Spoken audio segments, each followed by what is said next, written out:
Hello everyone, मैं सोनू वर्मा। स्वागत है आप सबका मेरे इस यूट्यूब चैनल में। तो आज हम लोग फिजिक्स का जो चैप्टर चल रहा है magnetic effect of electric current, उसी का अगला सेक्शन हम लोग आज देखेंगे। तो हम लोग आउटलाइन में आज देख लेते हैं कि क्या पढ़ने वाले हैं। हमारा फर्स्ट टॉपिक होगा और स्टेट्स डिस्कवरी, यानी कि इसमें हम लोग पढ़ेंगे relationship between electricity and magnetism, यानी कि इलेक्ट्रिसिटी और मैग्नेटिज्म में क्या रिलेशनशिप है, इस हम टॉपिक में पढ़ेंगे। नेक्स्ट टॉपिक होगा magnetic field due to current straight current carrying conductor, यानी कि अगर एक करंट कैरिंग कंडक्टर है, स्ट्रेट है, तो उससे मैग्नेटिक फील्ड कैसे प्रोड्यूस हो सकता है, ये हम लोग देखेंगे। हमारा थर्ड टॉपिक होगा राइट हैंड थंब रूल, यानी कि अगर एक स्ट्रेट करंट कैरिंग कंडक्टर है और उसमें हमें करंट का डायरेक्शन मालूम है, तो उसके द्वारा हम लोग मैग्नेटिक फील्ड का डायरेक्शन कैसे पता लगा सकते हैं, ये हम लोग इस टॉपिक में पढ़ेंगे। हमारा नेक्स्ट टॉपिक होगा मैग्नीट्यूड ऑफ मैग्नेटिक फील्ड, यानी कि अगर करंट के द्वारा हमारा मैग्नेटिक फील्ड प्रोड्यूस होता है तो उसका स्ट्रेंथ क्या होगा, उसका मैग्नीट्यूड क्या होगा, इस टॉपिक में पढ़ेंगे। तो चलिए एक एक करके हम लोग इस टॉपिक को पढ़ना चालू करते हैं।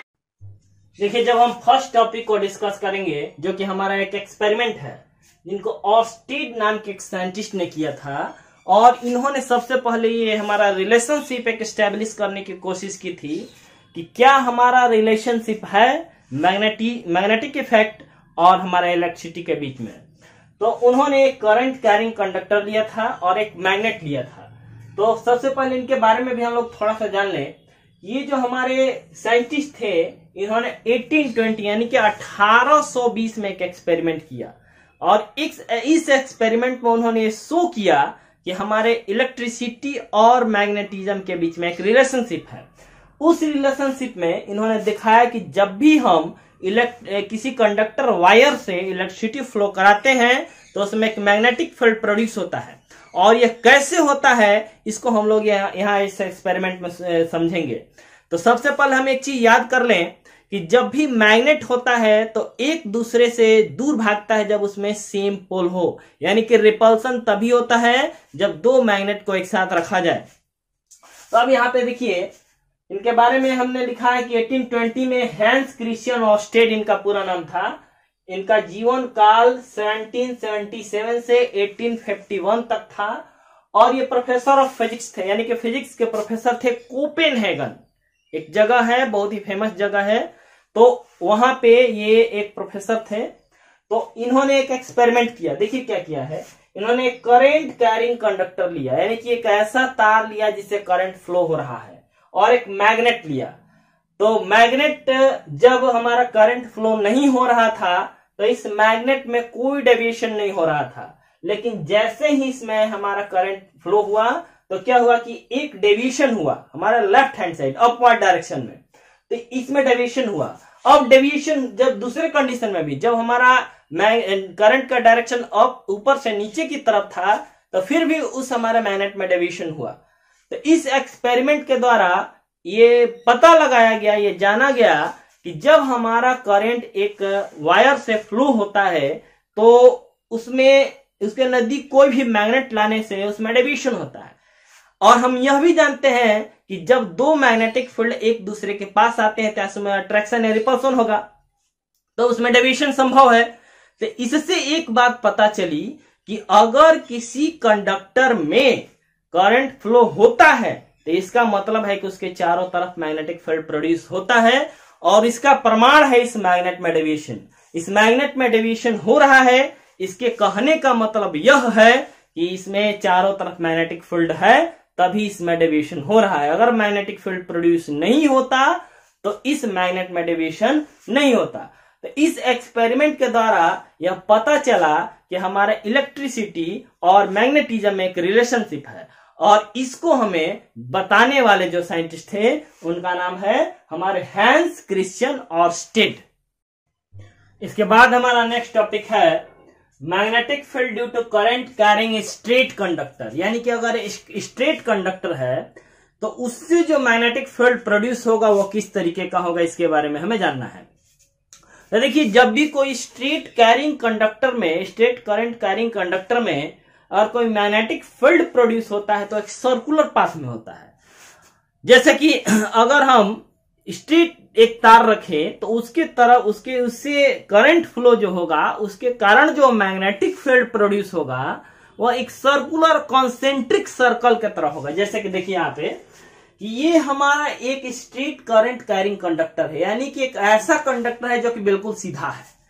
अब क्या है कि इसको हमने एक प्लेन पेपर से पास कराया, मैंने उसके सेंटर में, तो हम जब इसके चारों तरफ एक आयरन फिलिंग रखेंगे यानी लोहे के बुरादे को रखेंगे और उसको धीरे धीरे ठोकेंगे तो एक सर्कुलर पाथ चारों तरफ बन जाएगा और वही हमारा मैग्नेटिक फील्ड को प्रोड्यूस करेगा। तो इससे हम एक निष्कर्ष निकाल सकते हैं, हम एक चीज कंक्लूड कर सकते हैं कि जब भी हमारा एक स्ट्रेट करंट कैरिंग कंडक्टर होगा तो उससे जो मैग्नेटिक फील्ड होगा एक कंसेंट्रिक सर्कल होगा, यानी ऐसे सर्कल जिनका सेंटर एक ही हो। सर्कल अलग अलग रहेंगे लेकिन उनका सेंटर एक ही रहेगा। अब उसका डायरेक्शन जब पता लगाना हो तो हम लोग उस एक अलग रूल से पता लगा सकते हैं, लेकिन अभी हम लोग इसको देख लें कि जब हमारा अपवर्ड होगा, अपवर्ड मूवमेंट होगा यानी करंट का मूवमेंट अपवर्ड होगा तो हमारा जो डायरेक्शन होगा एंटी क्लॉकवाइज, और जब डाउनवर्ड होगा तो हमारा डायरेक्शन जो होगा क्लॉकवाइज। ठीक है, जब हमारा करंट जो होगा एंटी क्लॉकवाइज डाउनवर्ड मूवमेंट होगा तो उसका जो डायरेक्शन है वो हमारा एंटी क्लॉकवाइज होगा। तो इसके बाद हम लोग थर्ड टॉपिक देखते हैं। तो चलिए, जब हम राइट हैंड थंब रूल को जानने की कोशिश करेंगे तो सबसे पहले हमको उसका स्टेटमेंट जानना चाहिए, तब जाके हम उसको अच्छे से समझ पाएंगे। तो हमारा स्टेटमेंट यह कहता है कि अगर हम राइट हैंड के थंब को इस प्रकार से पकड़ें कि हमारा थंब जो है वो हमारा करंट के डायरेक्शन को अगर शो करेगा तो ये फिंगर जो है हमारा मैग्नेटिक फील्ड के डायरेक्शन को शो करेंगे। जैसे स्टेटमेंट मैंने लिखा है, एक बार पढ़ दे रहा हूं, आप लोग भी देख लीजिए। Imagine a straight current carrying conductor in your right hand such that the thumb points in the direction of current, the direction of curling fingers of the right hand gives the magnetic field produced। यानी कि अगर हम किसी current carrying conductor को right hand में पकड़ते हैं, जैसे कि अगर हम मान लें कि ये मेरे पास एक ये करंट कैरिंग कंडक्टर है, इसको हम राइट हैंड में पकड़े हैं और यह जो हमारा अंगूठा है यह हमारे करंट के डायरेक्शन को अगर शो कर रहा है तो ये फिंगर्स जो हैं हमारे मैग्नेटिक फील्ड के डायरेक्शन को शो करेगी। यही हमारा स्टेटमेंट है राइट हैंड थंब रूल। इससे हम क्या कर सकते हैं कि किसी भी करंट कैरिंग कंडक्टर में मैग्नेटिक फील्ड का डायरेक्शन को पता लगा सकते हैं। जब हम लास्ट टॉपिक को देखेंगे और ये हमारा मैग्नीट्यूड ऑफ मैग्नेटिक फील्ड, तो इसमें हम लोग ये देखेंगे कि अगर कोई करंट फ्लो हो रहा है किसी कंडक्टर वायर से तो उससे जो मैग्नेटिक फील्ड प्रोड्यूस होता है उसका क्या स्ट्रेंथ है इसी को हमें जानना है।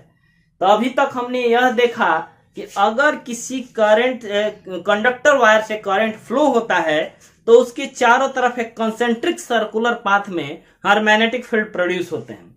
तो उस मैग्नेटिक फील्ड का स्ट्रेंथ कितना है, उसकी पावर कितना है कि कितने चीजों को अपनी ओर अट्रैक्ट या रिपेल कर सकता है, इसको स्ट्रेंथ को चेक करना हो तो कैसे चेक करेंगे और किन किन फैक्टर्स पे डिपेंड करता है, इसमें इस चीज को बताया गया है।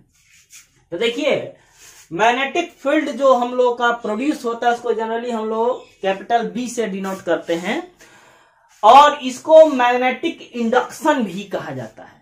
मैग्नेटिक फील्ड प्रोड्यूस होता है इसलिए इसको मैग्नेटिक इंडक्शन भी कहा जाता है। जब मैग्नेटिक फील्ड जब प्रोड्यूस होगा तो दो तीन फैक्टर्स पर डिपेंड करेगा। हमारा फर्स्ट फैक्टर होता है the amount of current passing through it, यानी कि अगर एक कंडक्टर वायर से हम करंट फ्लो कराते हैं तो जितना ज्यादा एम्पियर का करंट उस कंडक्टर वायर से फ्लो होगा उतना ज्यादा उसके चारों तरफ मैग्नेटिक फील्ड प्रोड्यूस होंगे, यानी उतना स्ट्रेंथ का उसमें मैग्नेटिक फील्ड प्रोड्यूस होगा।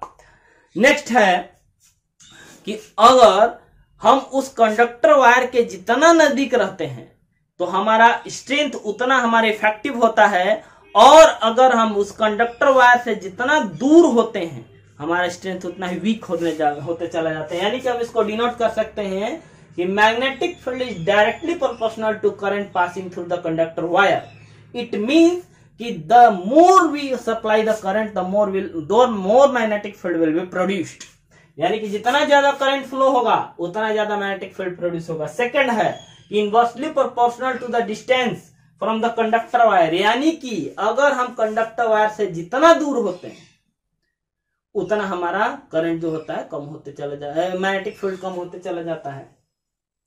अब देखिए जब दोनों को कंबाइन करेंगे तो हमको मिलेगा B is directly proportional to I upon R. I stands for current और R stands for distance। अब एक चीज और बता दें, इस चीज का खोज हमारे एक यूगोस्लावियन बोर्न अमेरिकन साइंटिस्ट ने किया था, यानी कि यूगोस्लाविया में जन्म लिए थे और अमेरिका में उन्होंने अपना काम किया था। तो उनका नाम था निकोल टेस्ला।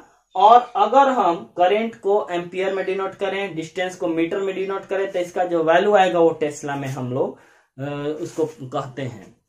तो इस प्रकार से आज का वीडियो हम लोग यहीं तक रोकेंगे। एक बार फिर आपसे मैं आग्रह करूंगा कि अगर अभी तक आपने मेरे इस चैनल को सब्सक्राइब नहीं किया है तो प्लीज इसे सब्सक्राइब कर दीजिए, और अगर कोई सुझाव हो तो आप मुझे जरूर बताइएगा, ताकि मैं नेक्स्ट वीडियो जब बनाऊं तो आपके उन सारे सुझावों पे पालन करूं और एक ऐसा वीडियो बनाऊं जो वास्तव में आपके लिए लाभदायक हो और आप इसे कुछ हासिल कर सके। बहुत बहुत धन्यवाद।